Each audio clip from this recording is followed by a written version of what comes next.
Nongeye kwishimira ko namwe muri ibiganiro mumaze kumenyera yuko dusangira ubunararibonye kandi tukarebera hamwe ibintu byadufasha kugira ngo duhindure ejo hazaza heza kurushaho. Nge ndi Mukase Josiane.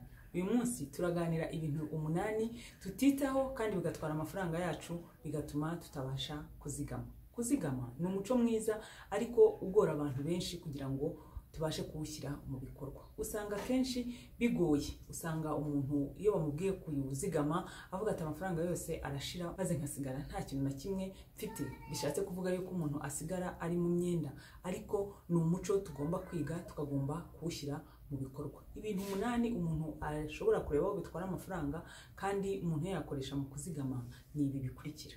Icya mbere harimo imikoreshereze y'amazi. Iyo urebye usanga kenshi twishyura fagitire hagati y'amafaranga 10,000, 15 na 20.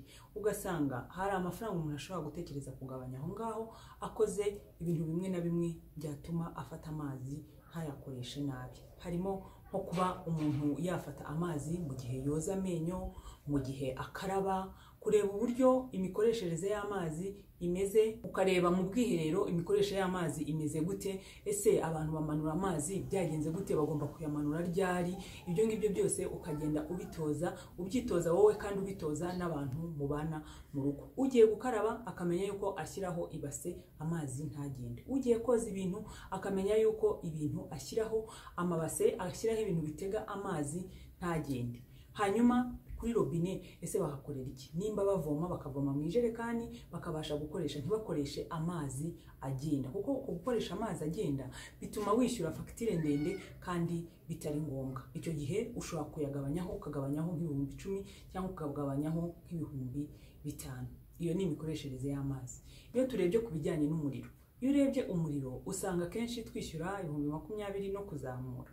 Ni byiza rero yuko tureba uburyo dukoresha umuriro umunsi ku munsi.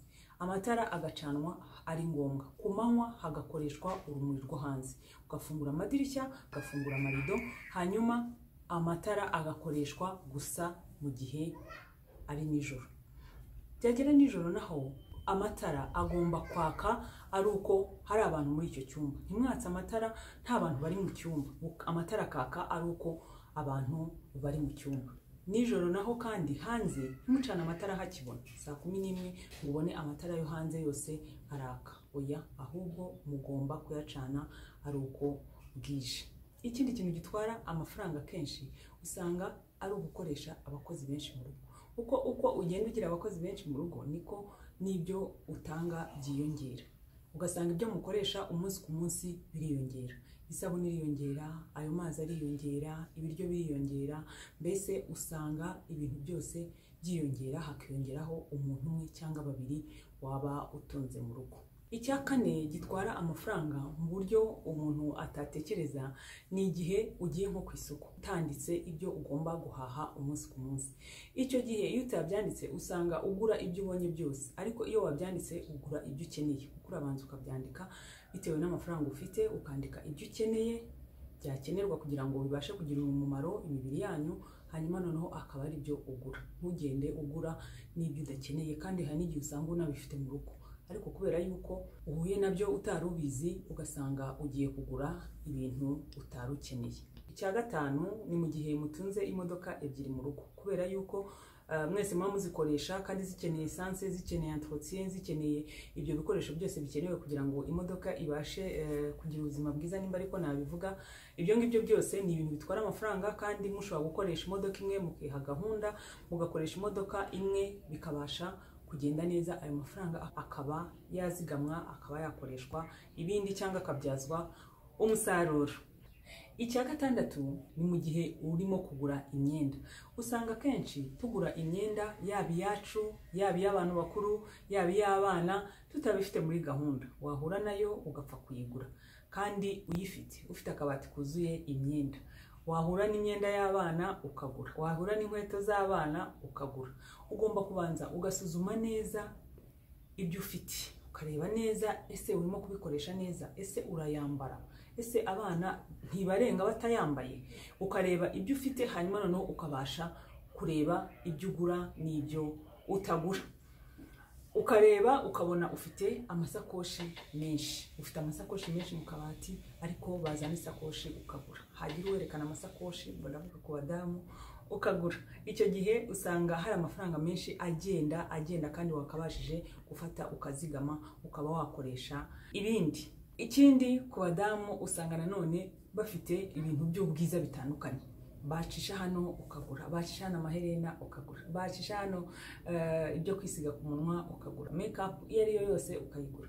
Ni ukuvuga rero yuko ugomba kureba ibintu ukeneye kuko ukabasha gusuzuma neza ibintu ukeneye, hanyuma noneho rero ukareba nimba uri bubigure cyangwa se utari bubigure. Icya munani ni mu gihe ureba ukabona urajya ku kazi umunsi ku munsi kandi ugomba kurya, ugasanga urarya muri resitora, urarira 4,000, urarira 5,000 ku munsi. Ayo ni amafaranga uramutse ukoze gahunda zawe neza, ukareba ibyo wapakinga, nimba ari sandwich, nimba ari ikintu cyoroheje ushobora kurya saa sita, akaba ari cyo utwara ukarya, hanyuma noneho ayo mafaranga ukayabika, ukaba wayabyaza umusaruro. Ukamenya kuvuye mu rugo ufashe ibintu by'ingenzi bihagije ku ifunguro rya mu gitondo, hanyuma saa sita ukarya ibintu byoroheje, noneho ntibitume ushyira amafaranga amwe n'amwe atari ngombwa muri gahunda za saa sita, kandi ushobora kugira ubundi buryo ubikora. Ayo mafaranga ukayabika,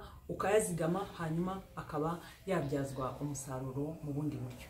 Reka dutange urugero. Nimba mu mazi tubashije kuzigama 5,000 dukoresheje amazi neza, twagera ku muriro tukabasha kuzigama 10,000, twagera mu kugura kujya guhaha tukabasha kuzigama 20,000, twagera mu kugura amasakoshi, imyenda tukabasha kuzigama wenda 50,000 mu mezi nk'atatu nta kintu tuguze.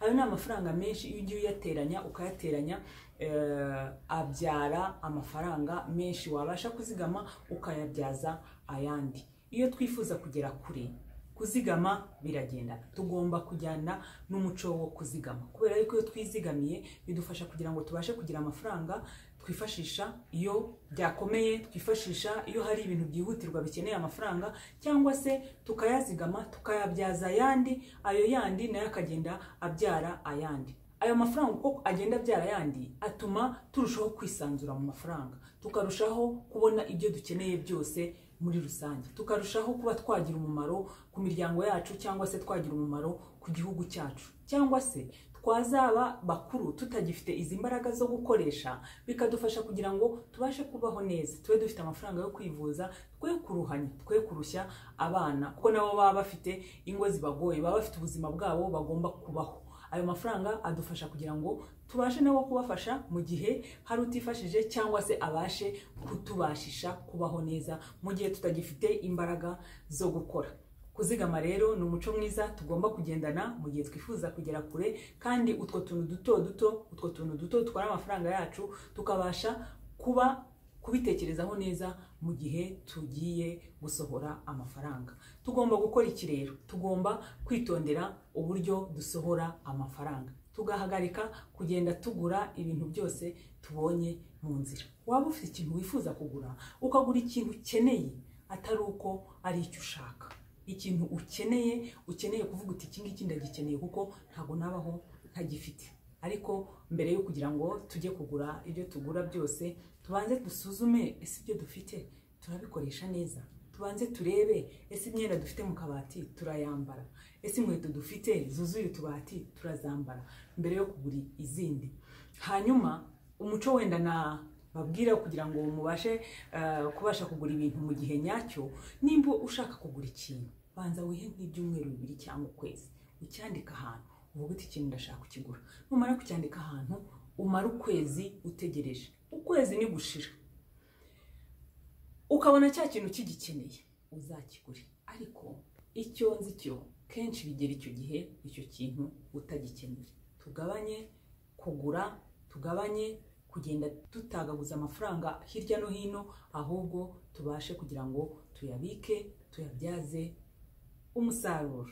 ibyo ni ibintu narebye nkanakoresha mu buzima bwanjye bwa buri munsi, nkabasha kugira ibyo ngabanya kugira ngo mbashe kubona amafaranga nazigama. Nawe urebye mu buzima bwawe, usuzumye mu buzima bwawe, ushobora gusanga hari n'ibindi. Wabidusangiza ku rubuga, wabidusangiza muri komenti kugira ngo twese tugende twungurana ibitekerezo kandi tugenda bamwe bigira ku bandi. Ukabidusangiza ukatubwira wowe ubigenza gute kugira ngo ubashe kuzigama amafaranga. Ese ni hehe wagabanyije kugira ngo ubashe kuzigama amafaranga? Kubera yuko abahanga bavuga yuko mu busanzwe kugira ngo ubashe kuzigama urabanza ukihemba, kuko niwo uba wakoze. Ayo mafaranga wihembye rero niyo ukoresha uzigama. Ntabwo utangira yose ngo uyamare uyagura ibintu, kuko ibintu biba bigurwa bihoraho kandi hahora hari ibintu bitwara amafaranga. Ni ngombwa ko tubasha kumenya agaciro k'amafaranga, tukamenya n'imikoreshereze yayo. Ibyo ngibyo bizadufasha kugira ngo tubashe kubona amafaranga yo kuzigama umunsi ku munsi. Ikindi ni ukugira ngo twese turebere hamwe, ese kuzigama byazadufasha iki mu gihe kiri imbere. Ndizera yuko iki kiganiro cyabashije kubafasha kugira ngo turebere hamwe ibintu bito bitoya bitwara amafaranga yacu kandi twabasha kuyazigama tugahindura ubuzima bwacu bw'ejo hazaza. Ndabashimira mwese mwakurikiye kino kiganiro kandi ndizera ko kiri budufashe kugira ngo duhindure imitekerereze yacu. Imana ibarinde.